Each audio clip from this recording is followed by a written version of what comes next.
Alors aujourd'hui, pour Conscience Végétale, on a la joie d'être accueilli chez Jean-Claude. Bonjour Jean-Claude. Bonjour. Qui est en train de trier ses pommes. Donc Jean-Claude, en fait, aujourd'hui, va faire du jus de pomme.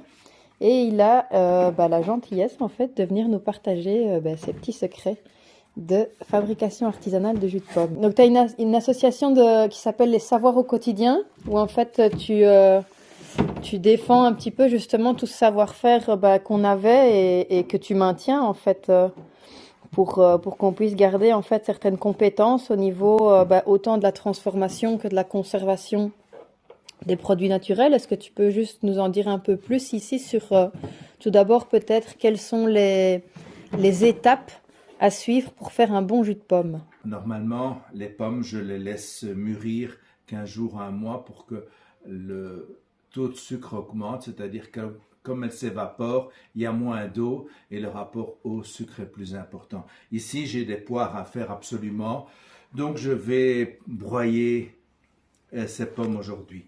Voilà, donc la première étape, on ramasse les pommes. On les lave sommairement parce qu'elles viennent d'un verger assez propre. Et puis on va les broyer. On va les laisser reposer une nuit. Ça évite de mettre des enzymes pour casser la pectine. Donc elles vont reposer pendant une nuit et les cellules vont éclater. Parce que quand on prend une pomme, quand vous prenez une pomme, que vous la coupez en deux, il n'y a pas d'eau qui sort. Alors pourtant c'est 99% d'eau.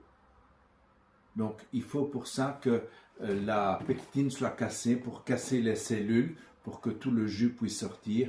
Et on y arrive soit en mettant une enzyme qui casse la pectine, ou on laisse reposer le jus une nuit.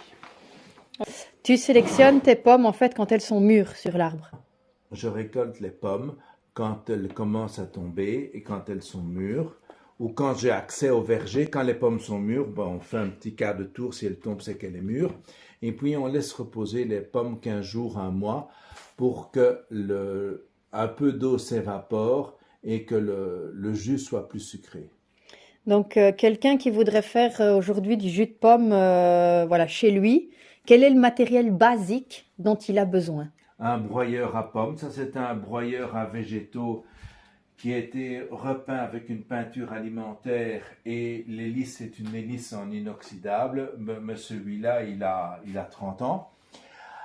Donc il faut un pressoir, un broyeur à pommes, ça se trouve très facilement dans beaucoup de magasins. Il faut des fûts, ici ce sont des fûts alimentaires et il faut une presse. On verra la presse demain. Oui. Voilà, et il faut...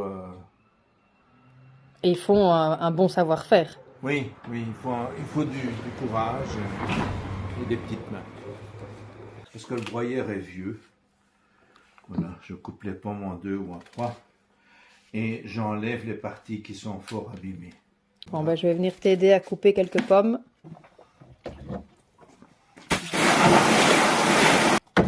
Quand les pommes sont très sales, elles passent d'abord dans un bain désinfectant.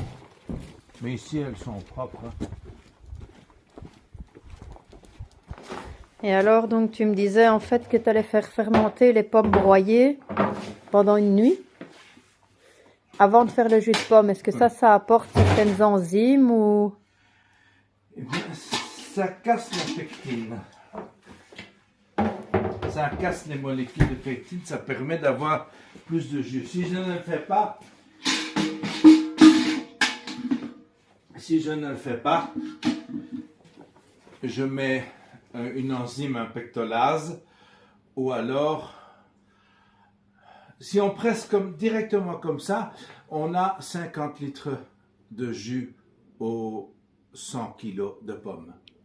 Si on met du pectolase, on a 70 litres aux 100 kg et si on laisse une nuit, on a 65 litres aux 100 kg. Faut laver celle du dessous.